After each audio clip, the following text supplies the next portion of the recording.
I really wanted this to work as a $15 commander, but unfortunately, she is not under $1 yet, so she does not count towards the $15 challenge. But I wanted to build this anyway. I was desperate to build a Braids deck because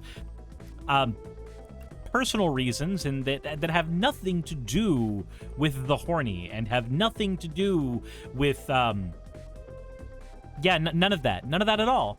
Okay, look, don't tell me that you, like me, did not see the collector boosters for Dominaria United, see that artwork for Braids, and go, huh, I want many, many things right now, none of which I can explain in mixed company. And also, huh, are we going to get that artwork in an actual card? No? Thanks, Wizards of the Coast. I really would have liked to have this artwork as an actual card, but I guess I don't get that. I don't get nice things. So, anyway, weird feelings about Braids aside, let's go ahead and talk about what we are going to be doing. Since she cannot be a $15 deck, as she does not exist in the price range that I need for that, we are going to be building a $30 deck instead. So, let's go ahead and hop aboard the Braids train, everybody. It's a bad pun. I'm just using it to deflect from the fact that I said all kinds of horny things earlier. Anyway, let's move on to the core strategy of the deck, shall we? Braids Arisen Nightmare is a mono-black group slug aristocrat-style commander that says at the beginning of your end step, you may sacrifice an artifact, creature, enchantment, land, or planeswalker, and if you do, every opponent may share in that sacrifice, and if they don't, they lose 2 life and you draw a card. So, the name of the game is going to be to get lots of different permanent types on the board and sacrifice whichever one is most opportune to cuck your opponents the hardest. Most of the time when I have played Braids, people do not like sacrificing their artifacts when they only have their first mana rocks, and people really don't like sacrificing their lands when it comes to that. So, let's go ahead and see what we are going to be doing as far as trying to win the game. Now, obviously, Aristocrats and Burn is a super, super easy first step. So let's go ahead and get that out of the way. This is probably the most boring part of the deck. The 2 damage that we do with Braids is not going to be enough. So as we sacrifice permanents with Braids, let's make sure that all of our other cards benefit from those sacrifices. Agent of the Iron Throne, as long as our commander's on the board, will burn our opponents for 1 life every time we lose an artifact or a creature. Dreadhound will make our opponents burn for 1 every time a creature is put into the graveyard from anywhere, a library or the battlefield. Not the hand, though, unfortunately. It's not full Sir Conrad. But it also lets us mill 3 cards when it comes onto the board. Vindictive Vampire and Falconwrath Noble, Vran, Zulaport Cutthroat, Bastion of Remembrance, and Marionette Apprentice are all effectively basic aristocrat pieces. When we lose creatures, our opponents will burn for 1, and some of these cards will also gain us 1 life. Marionette Apprentice is unique, though, in that it makes a token immediately, which we can sacrifice to Braids, and we don't gain life when we lose artifacts or creatures. Vran is also unique in that he gives a damage of 2 life and a gaining of 2 life. However, he only operates once per turn, so we have to be careful with how we use Vran. That said, with the extra draw we get from Braids, we can make it extra punishing with a Gixian Puppeteer. Anytime we draw our second card, every opponent will lose 2 life, and we can gain 2 life. And Sir Conrad may as well be in here if we're running Dreadhound, so that when we lose our creatures, our opponents will burn even more. And the coup de grace probably should be in here as well.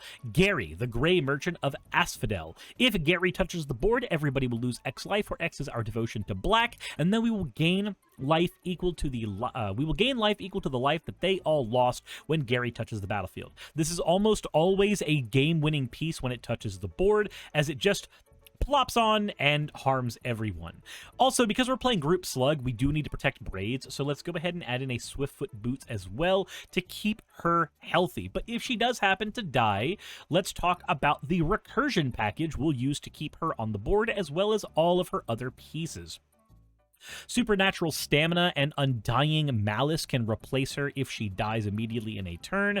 That of Rebirth can give us a repeatable way to reanimate any creature as long as we've lost 4 creatures in any given time. Every time we lose a creature, we put an oil counter on the vat. We pay 3 mana and 4 oil counters to reanimate a creature. one of the best reanimation spells you can add into any Aristocrat's deck. I just need more people to understand that. Then my pet card, Altar of Baal, which we can pay 3 mana and exile a creature to return any creature from the graveyard to the battlefield. 9 times out of 10, use this to get rid of a token and then immediately get your reanimation. Also, Braids costs 3 mana, so Unearth is a no-brainer here, returning any creature with mana value 3 or less from the graveyard to the battlefield for all of 1 mana. And since we're losing cards as often as we are, Stitch Together is easy to fit in too. Return a creature from our graveyard to our hand, but if we have 7 or more cards in our graveyard, we instead get to return that creature to the battlefield. And since we will have a token strategy, let's go ahead and sacrifice tokens in order to summon 2 creatures from the grave at once with Victimize. Now, I also should note this deck has 25 artifacts, all of which serve purposes like sacrificing and reanimating. So let's make sure we can get those artifacts back pretty quickly with Scrap Trawler and Mirror Retriever. These will both get artifacts back from our graveyard as we sacrifice either them or other artifacts. And Gisa Glorious Resurrector. God, this woman has other issues like that. I feel like she might not be entirely sane. Just kidding. Her and her brother both probably deserve to go to hell. Gisa Glorious Resurrector says, if one of our opponent's creatures die, we exile it instead, and at the beginning of our upkeep, we put all creatures exiled with Gisa onto the battlefield under our control with Decayed. This will punish our opponents maximally for paying the Braids cost, meaning they don't just lose their creatures, we gain them as well. On top of that, if we happen to use cards like Fleshbag Marauder, we are going to get maximum utility out of this. Gisa is a fantastic commander all on her own, but in this deck, she is doing a wonderful job at punishing our opponents for paying our costs and playing our games. Now, we need more ways than just our commander to sacrifice cards, so let's go ahead and talk about our 4-card sack outlet engines. First of all, Cutthroat Centurion, an artifact creature that can sack artifacts or creatures to gain power and toughness once each turn. Pretty simple and self-explanatory. It's just the fact that it's repeatable with no cost.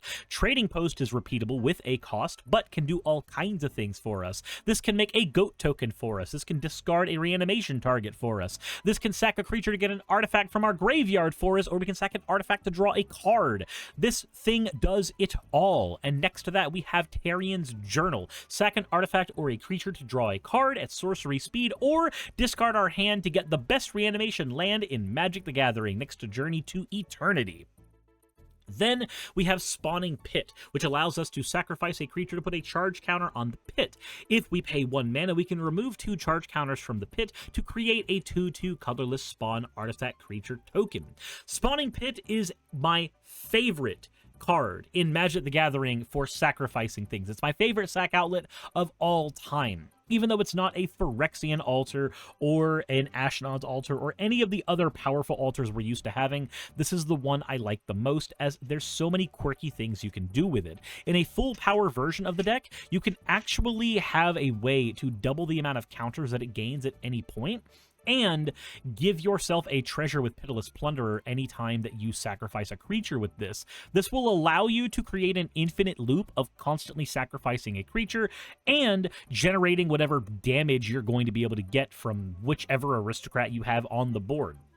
Spawning Pit's fantastic, and I wish more people used it. It also has a really cool anime artwork you can look at as well. I'll go ahead and pull that up now because there's no other time I'm going to be able to talk about this, right?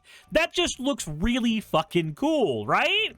That's just such a good artwork from the Double Masters print. I don't know if it's technically an anime artwork for it, but it looks close enough to me. So anyway, let's go ahead and talk about the tokens that are going to be ran in this deck as well. We need lots of ways of making tokens so that Braids is able to sacrifice lots of things. So let's begin with Jadar, Ghoul Caller of Nephalia. At the beginning of our end setup, we make a 2/2 zombie creature token with Decayed.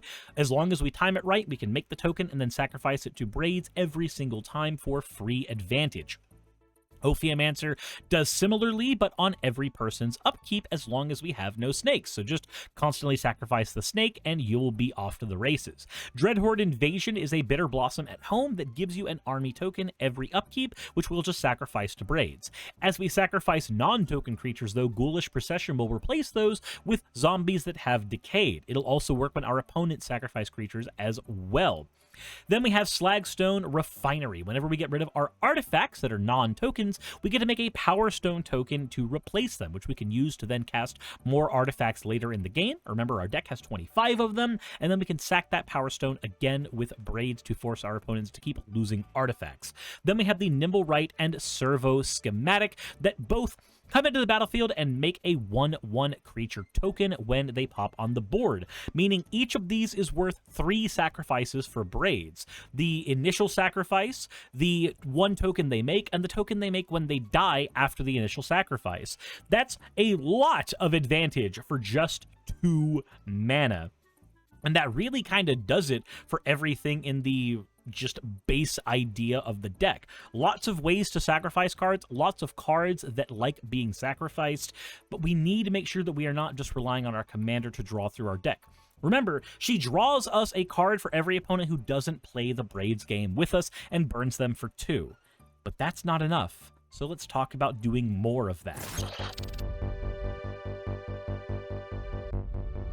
Because we have a draw commander, we can go down to an 8-card draw package instead of a 10-card draw package, beginning with Motzalanti the Great Door, one of the best looters in Magic the Gathering that also can flip into the core to give us lots of mana based on the permanents in our graveyard. And since our deck is made mostly of permanents, this card will always be perfectly online. Treacherous Blessing draws us 3 cards when we play it, and we can sacrifice it immediately to Braids so that we don't lose any life from its secondary effects.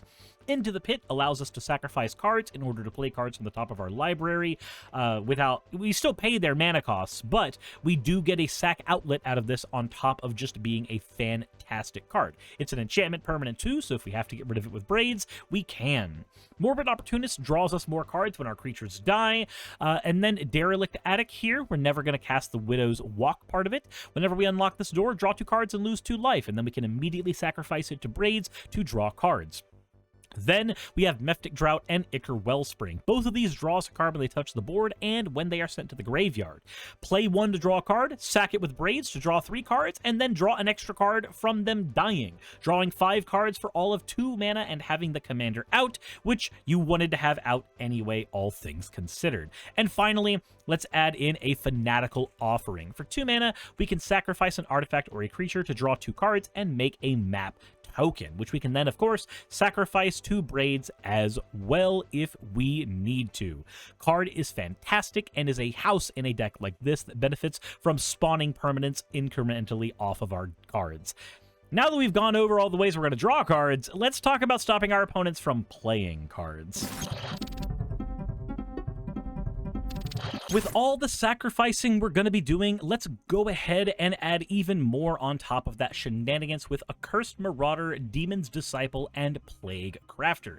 Each of those will make our opponent sacrifice a creature when they come onto the board and have other beneficial effects as well, like forcing people to discard cards if they don't have a creature to sacrifice, or getting rid of planeswalkers, or getting rid of specifically non-token creatures, depending on which of these Fleshbag Marauder clones we are running.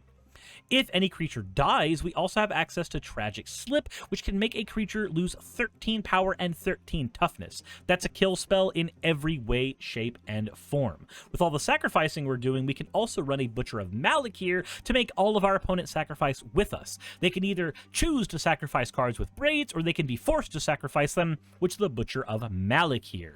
Since we have a sack outlet in the deck in Braids, we can also add a Spine of Isha to blow up any kind of permanent.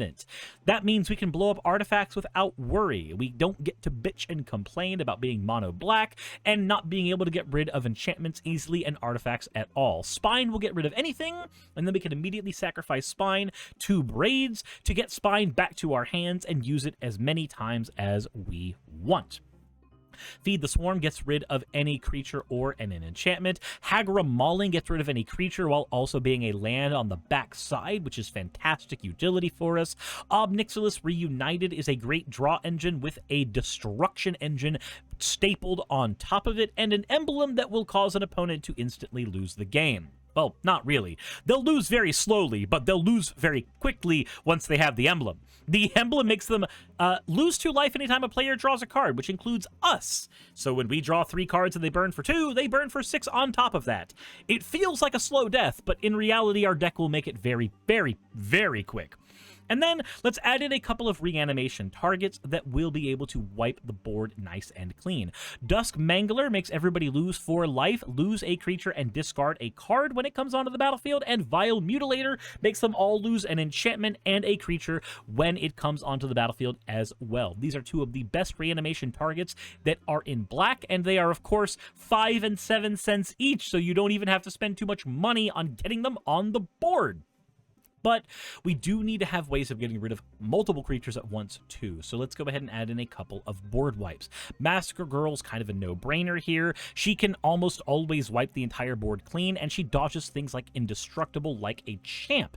And Massacre Worm, which says that each opponent will have their creatures lose 2 power and 2 toughness. Whenever one of their creatures dies, they burn for 2 life. So this is not only a board wipe, but it will automatically put our opponents at a massive disadvantage, as playing the Braids game with us will not only hurt them for 2 life because of Braids, but they'll lose an extra 2 for every creature that they sacrifice if they choose to sack along with it, turning Braids into a Faustian bargain for our deck. Massacre Worm is a house. More people need to play it. The card is fantastic, and it's cheaper now than it's ever been. That all said, that is it for removing our opponent's things from the game. Let's go ahead and talk about mana, which is going to be really easy and really simple, as we're a mono black deck. For Braids, we're going to be running an 11-card ramp package, and we're going to start with the obvious one, Solemn Simulacrum. Right? It comes into the battlefield giving us a land, then we sack it to Braids to draw a card. There is no way I would run a Braids deck without this thing. Because our hand can get so big, we can also run a Thought Vessel to have no maximum hand size. Arcane Signet, Mind Stone, Charcoal, Diamond all get to be our basic 2-mana mana rocks. Honored Heirloom's a 3-mana mana rock that I normally wouldn't run with a 3-mana commander, but being able to get rid of people's graveyards repeatedly is perfect and amazing to have access to. Prized Statue makes a treasure when it comes onto the battlefield or when it dies, so Braids can immediately make use of this and ramp us. Mycosynth Wellspring isn't exactly ramp, but it will yank a swamp out of our deck for us, and whenever it is sent to the grave, then we will get an extra swamp out of the deck. Wayfarer's Bauble, on the other hand, is ramp, and it does get a swamp out of the deck onto the battlefield tapped. And finally, Shambling Ghast and Greedy Freebooter both get sacrificed by Braids to make a treasure token, which is, in fact, very, very good ramp. Also, Shambling Ghast gives a creature -1/-1 when it dies, if we choose that as well, which can be good for getting rid of cards like, say, Toski. Any kind of like 1/1 indestructible thing, this will also be able to get rid of for us, which is more important than you might think depending on what kind of playgroup you're with. Past that, as far as lands are concerned, let's go ahead and run 27 swamps and a bunch of utility lands. A Myriad Landscape to have access to some ramp, a Bajuk Bog to get rid of people's graveyards, and since we're a monocolored deck, we can also run Zalfir Void, Crystal Grotto, and Grey Havens, as every one of these will scribe when they touch the board, and we don't care about not having extra swamps. And finally, a Pit of Offerings, so that we have yet one more way to cuck our opponent's graveyards. That said, that's it for mana. I told you it would be a super simple and clean thing to do the mana for this deck. It's monocolor, so it's a no-brainer. But that all said, let's go ahead and do some gameplay with the decks to show you kind of what she's going for. If you haven't played Aristocrats before, it can be a very unfamiliar strategy. So let's go ahead and talk about how we're going to be playing this deck. Let's talk about keepable hands. Generally speaking, we want some removal spells, and we want a bunch of permanents. That's all we really care about in this deck. We don't need the draw, because Braids will be the draw for us, and we don't need the ramp, as our deck has a very low mana curve. So this is actually a perfect hand here. While I don't like losing the Pit of Offerings utility early, it doesn't hurt as much as one might think. So we're going to go ahead and draw our opening turn, and let the Pit of Offerings come into play tapped, and go to turn 2, where we can play a swamp, pay 2, and play the Marionette Apprentice. And of course, it has Fabricate, so we're going to go ahead and make the 1/1 construct to go alongside it. Now, this means that our next turn is going to be pretty simple. We go into turn 3, we play a swamp, and we tap 1, 2, 3, and play Braids. We're going to sacrifice the construct, burning everybody for 1, taking them down to 39, and then offering them the Braids Faustian Bargain. Do they want to sack a creature with us this early in the game? The answer is probably going to be no. If they don't want to sacrifice a creature with us, then we will draw 1 card for every creature they didn't sacrifice, and they will burn for 1 more. So we've dealt 9 damage this turn to our opponents. Looking at our hand, we need to discard down, so we'll discard that Dusk Mangler as he works better as a reanimation target, and I think Gary might actually be better to toss in the grave as well for similar reasons. He just operates way better from the grave than anywhere else. So we'll move into turn 4, play a Swamp, and looking at, we don't really have a board state to look at, so let's go ahead and pay 2 to get Accursed Marauder out and make everybody lose whatever creatures they have. If everybody has about 2 creatures by turn 4, then we're going to use the Supernatural Stamina alongside the Accursed Marauder to get its effect again. But let's assume that they didn't have much of a setup because of the first Braid Faustian Bargain, so we're going to pay 2, play Ichor Wellspring to draw a card. Then we're going to end our turn getting rid of the Ichor Wellspring, drawing a card for the Ichor Wellspring, and offering the usual Braids Faustian Bargain. Do you want to burn for more? You've already burned for 1 because of the Marionette Apprentice twice on this turn. Would you like to burn for 2 more? If they choose no, we're going to go ahead and draw. Let's assume that somebody did decide to sacrifice a artifact with us. A couple people might have, just to slow things down. So we'll only draw 1 card from that, discarding a Swamp. Moving into turn 5, we'll play another Swamp, and we can go ahead and pay 1, 2, 3, and get Morbid Opportunist on the board, and 1, 2 to get Jadar on the board. As we end the turn, Jadar is going to make its 2/2 zombie with Decayed, and we're going to go ahead and sacrifice it with Braids immediately to offer everybody the usual Faustian Bargain. By this point, people are likely to start sacrificing their permanents to prevent themselves from draining too fast and prevent us from drawing too many cards, so let's assume we only draw the 1 card with Morbid Opportunist. And then we move into the next turn.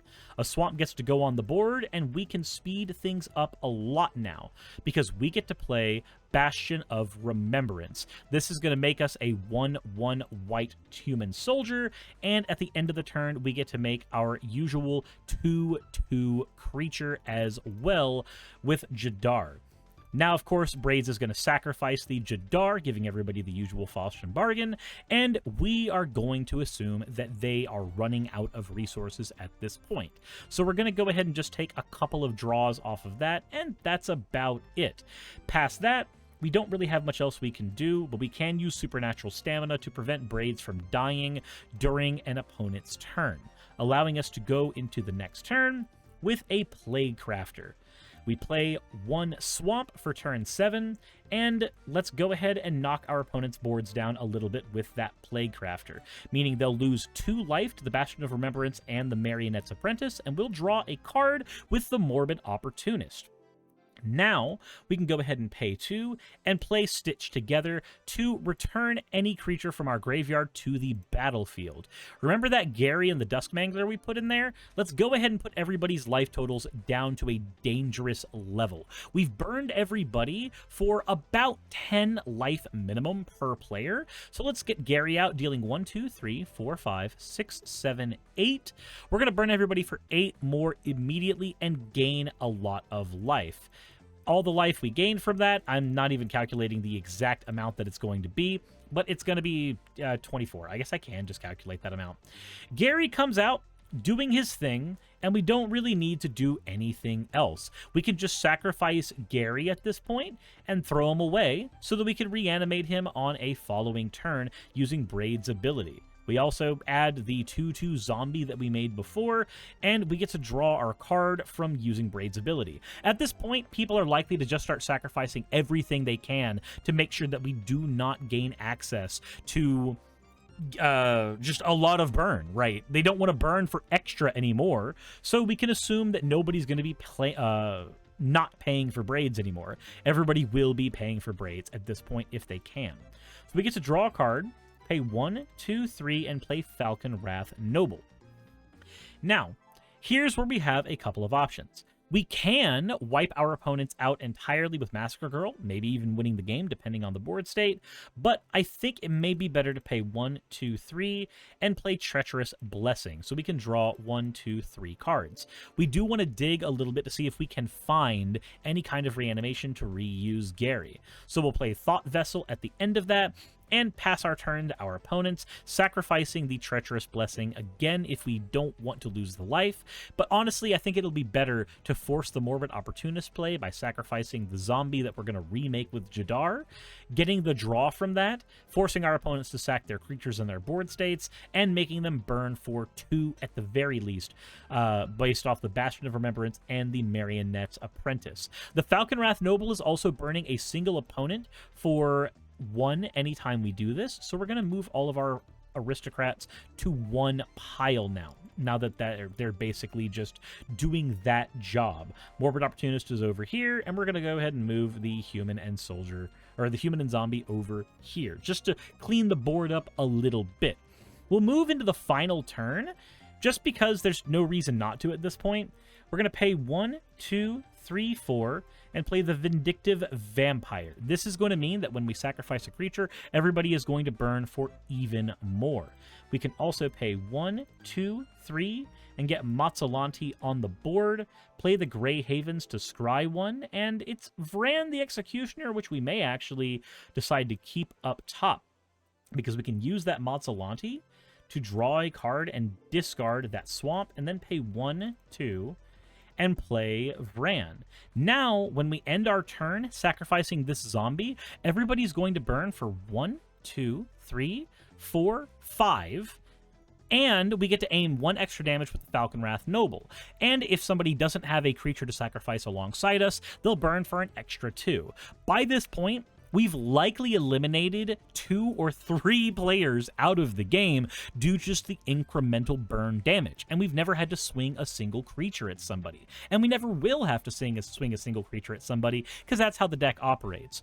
Also, if you wanted to, you could freely swing the zombie token and the human token at somebody, because you know that somebody's either going to take the 1 or they're going to burn for like 4 or 5, allowing you to chip the damage even further. And if the zombie dies to Decayed or even to a block, then they'll just burn for all of that damage all over again, and we'll remake the zombie with Jadar as we end the turn. We can basically keep doing this as long as we want, and if we happen to find a reanimation spell at any point during any of this, our opponents just die. If we hit turn 10 and we still don't get the reanimation spell, we're basically perfectly fine. We can draw that card, throw the charcoal diamond away, and then cast the walk that we have in here that lets us draw 2 more cards. And again, while we don't have the reanimation spell, we just don't need it at this point. Everybody's going to die because we are going to hurt them a lot by sacrificing everything that's on our board. We can choose to use Massacre Girl to immediately get a bunch of burn off of sacrificing our whole board, or we can just slowly burn them away with Braids. Really, it's your choice how you want to go about it. You're the Aristocrats player. You have a billion options. Just pick the ones that are the most fun to you. But what about if you had a little more money? Well, let's talk about it. If you are planning on upgrading this deck, then there's a lot of options you have access to, and the first one I would pick above anything else is Bolas's Citadel. Looking at the top card of your library at any time and being able to use your life as a resource to cast it is super easy to do, and also that final ability of sacking 10 non-land permanents to burn every opponent for 10 can be a coup de grace that is impossible to recover from. Also, if you can add in more MDFCs like Malakir Rebirth and Fell the Profane, they would also be easy auto-includes, as they cost you nothing to add in the deck aside from the pennies it takes to buy them. They slot in super easy above any swamps. Then you can also make the Aristocrat package a little stronger by adding in a Blood Artist, as it is cheaper than playing something like the Falconwrath Noble. Also, with the new set that came out, Duskmourn, Withering Torment is now a new auto-include for black decks, as it is instant speed enchantment removal. And speaking of instant speed removal, Defile gets rid of any kind of indestructible creature for you, which is also incredibly important. Deadly Dispute is another really great draw spell, as it replaces itself with a treasure. Exsanguinate is an easy coup de grace spell, as it will cause every opponent to lose X life, where X is however much mana you pay into it -2. And you gain life equal to the life lost this way, which makes it a good mini Gary. Iara, First of Lochthwain, is another great aristocrat creature, as she is a sack outlet on top of being an aristocrat. And Reanimate and Animate Dead are super powerful extra reanimate spells you could replace some of the weaker reanimate spells in the deck with. Warren Soul Trader is one of the best sack outlets in the game, especially now in Braids, since it makes a treasure token, which you can use to get more sacks off of Braids. Bloodchief's Ascension can punish your opponents for playing the Braids game by making them burn for 2 anytime they put a creature in the graveyard. Toxic Deluge is another easy board wipe to include. Dictative Erebos is effectively a board wipe, as it gives us more access to making everybody sacrifice creatures when we sacrifice them. Bitter Blossom is another Dreadhorde Invasion style card. Every upkeep we get access to a token we can use with Braids. Torment of Hellfire is exsanguinate, but no choices, all pain. Repeat the following process X times. Every opponent loses 3 life and then discards a non-land permanent, or just discards a card. I'm sorry. Torment of Hellfire wins the game when you cast it. That's basically what it does, let's be honest. And then finally, Sheoldred the Apocalypse. Let me go ahead and switch the printing of this to the correct one, because Moxfield is weird. But Sheoldred means anytime we draw a card, we gain 2 life, and when our opponents draw a card, they lose 2 life. A perfect group slug card that will harm our opponents very, very greatly for having the audacity of being at a table and trying to play Magic the Gathering with us. Sorry for the verbal stumblings there. I'm getting over some sickness, and I was supposed to have this recorded on Tuesday, and it is now Thursday. My entire schedule is out of whack, but hopefully you guys enjoyed this deck. Hopefully this video finds you well, and if you have some upgrades to this deck that you personally want to see, then let me know in the comment section below. Maybe we'll do a full power Braids at some point, though I want to not do another one of those for another week or 2 at least, since I just did the full power Sauron deck. That said, let me know what you think in the comment section below. Hit the like button if you haven't already. Subscribe if you haven't already. Consider supporting me on Patreon if you want to see me continue to do this. And hell, if more people start supporting me from the Magic the Gathering side of my content, then it'll allow me to focus a little more on this content instead of every bit of my focus being on my political content. That might be something that I would like to rest my brain a bit in the future. Anyways, let me know what y'all think in the comment section below. Hit the like button if you haven't already. Like I said, hit the bell icon, all that other fun stuff, and insert end of video tagline here. Hey, just wanted to give a quick thank you to all of my wonderful patrons who help keep me afloat and help keep this channel going.